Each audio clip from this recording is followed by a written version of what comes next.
Good morning, students. Today I am going to explain the poem Dust of Snow. First of all, I am going to summarize this poem. Dust of Snow is a beautiful poem written by the famous poet Robert Frost. Though the poem is very brief, but it has a significant meaning. यद्यपि यह poem बहुत ही छोटा है, लेकिन इसका बहुत ही गंभीर और बहुत ही महत्वपूर्ण इसमें अर्थ छुपा हुआ है. This poem stand for guiding a person who has lost all hopes and is very sad. इस कविता में यह चर्चा की गई है कवि के द्वारा कि एक व्यक्ति अपने जीवन में सारी आशाओं को वह खो जाता है, आशा विहीन हो जाता है और काफ़ी उदास हो जाता है. The falling of dust of snow has changed the mood off the poet. इसमें यह दर्शाया गया है कि पोएट पहले हताश और निराश हो रहता है, लेकिन जैसे ही उसके शरीर पर स्नो का डस्ट जब गिरता है तो उसका मूड बिल्कुल चेंज हो जाता है. The poet was sitting under a hemlock tree. Poet hemlock tree के नीचे बैठता है और बहुत ही शांत. He was quiet and upset. बहुत शांत और अपसेट रहता है.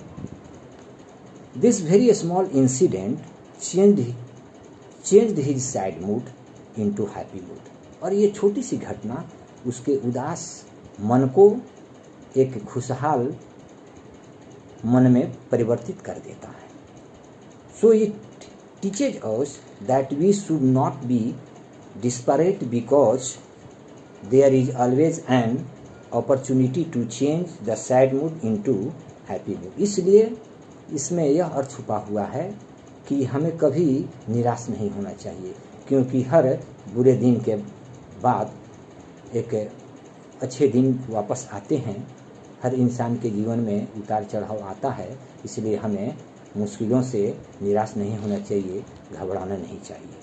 Now I am going to explain the poem. The way a crow shook down on me the dust of snow from a hemlock tree. In this stanza, the poet is talking about a winter's day when all the treetops were covered in masses of snowflake. इन पंक्तियों में कवि यह दर्शाया है कि जाड़े का मौसम रहता है और सारे पेड़ पौधे स्नो से ढके हुए हैं. The poet was walking under one such snow covered tree. और पोएट इसी तरह के एक बर्फ से ढके हुए हेमलॉक ट्री, एक ट्री से, एक पेड़ से गुजरता है. This was the North American conifer known as hemlock. और इस पेड़ का नाम हेमलॉक है. Named so because it smell resembles that of European plant from which the poison known as hemlock was made. और इसका नाम हेमलॉक है जिस पेड़ से पॉइजन बनाए जाते हैं. और hence by virtue it's name, चूँकि इसका नाम है hemlock, this tree was not one that you could associate with anything positive. और यह विशाला पेड़ होता है, इसलिए इस पेड़ को कवि ने यह दर्शाया है कि इसकी चर्चा कोई जल्दी नहीं करता, ऐसे पेड़ के नीचे कोई बैठना नहीं चाहता. However, a crow alighted on this tree suddenly. और अचानक उस हेमलॉक ट्री पर एक कौवा आकर बैठ जाता है. And because of that sudden motion, और कौवा आकर वहाँ पर मोशन करता है उस पेड़ के डालियों पे. The masses of Snowflake eight top it fell down on the poet like rain.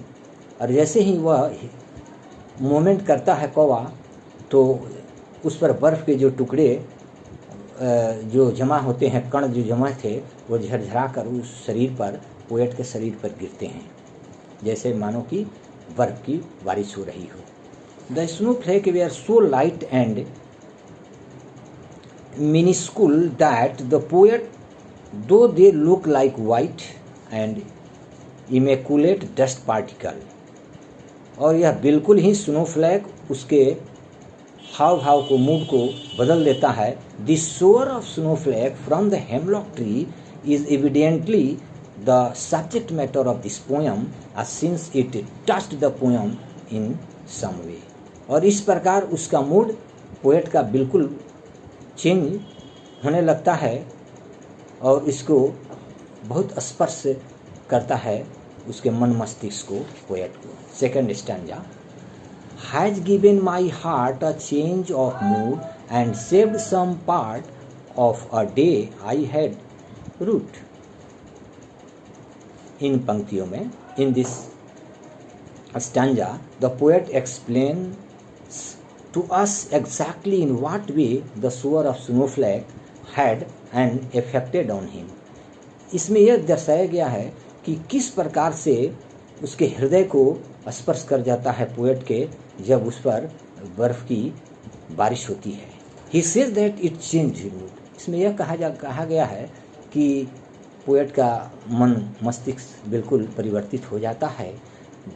That is to say, he had been in a sullen or despairing mood, and the snowflake falling on him all of a sudden gladdened his heart।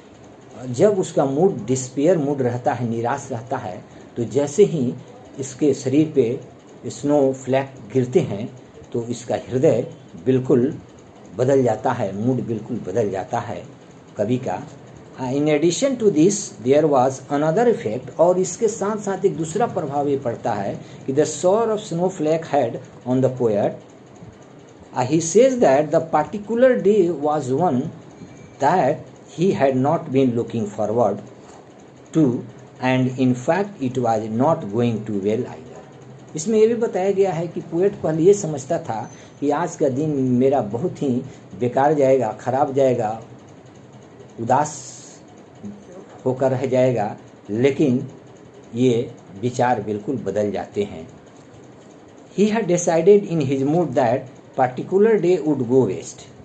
सोचता है कि मेरा आज का दिन बिल्कुल ही बेकार हो जाएगा।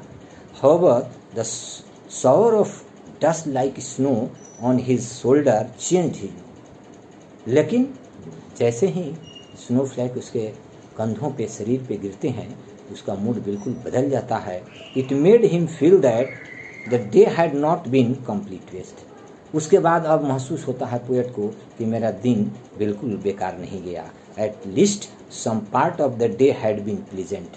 और दिन के कुछ हिस्से उसके लिए बड़ा ही आनंददायक हो जाते हैं। Since it had given him a new experience।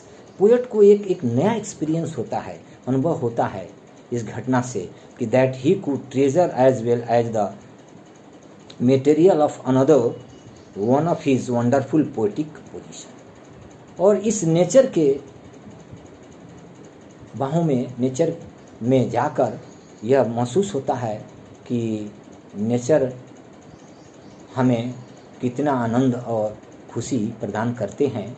हम जैसा सोचते हैं कि मेरा दिन बेकार हो जाएगा, मेरे जीवन में कुछ भी नहीं बचा है, लेकिन नेचर हमें ये शिक्षा देते हैं कि आप नेचर के साथ हो जाएं तो आप उसे शिक्षा ग्रहण कर सकते हैं और आपका समय और मूड जो है बदल सकता है।